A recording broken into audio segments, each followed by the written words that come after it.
ថ្ងៃមុនម្ដេចបងថាអូនថ្ងៃមុនថាអូនប្របងស្រឡាញ់ថ្ងៃនេះម្ដេចបងលែងថាទៅវិញលែងថាទៅវិញមិនមែនអងស្រឡាញ់ទេនៅតែស្រឡាញ់អស់មួយជីវិតតែបងគួរចិត្តបន្តិចទេស្រី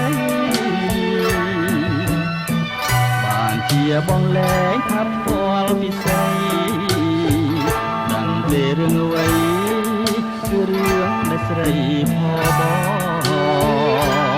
ងផរឿងអ្វីស្រីគិតមើលទៅរឿងមួយពីលទៅស្រីភ្លេចទៅហើយបងប្រាប់ទៅចុះណាប្រលឹងអើយ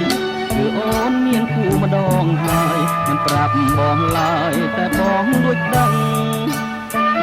បងធ្វើអ្វីបងឈឺចិត្តណាស់អ្នកណាផបងតែប៉ះនួនអងបងអត់ទោសហើយ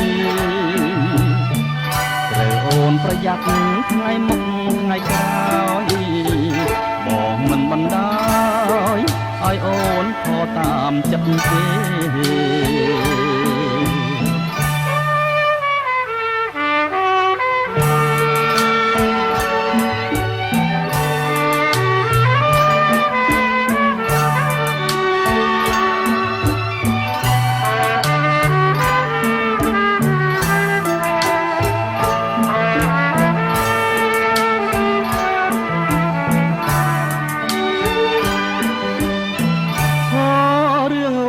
ស្រីគិតមើលទៅ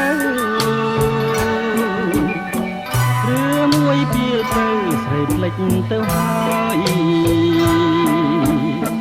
បងប្រាប់ទៅចុះណាប្រលឹងអើយគឺអូនមានគូម្ដងហើយមិនប្រាប់បងឡើយតែបងលួចដឹង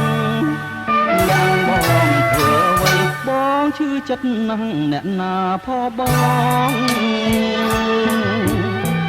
តែប៉ះនួនអងបងអត់ទោសហើយត្រូវអូនប្រយ័ត្នថ្ងៃមុខថ្ងៃក្រោយបងមិនបណ្ដោយឲ្យអូនខកតាមចិត្តទេ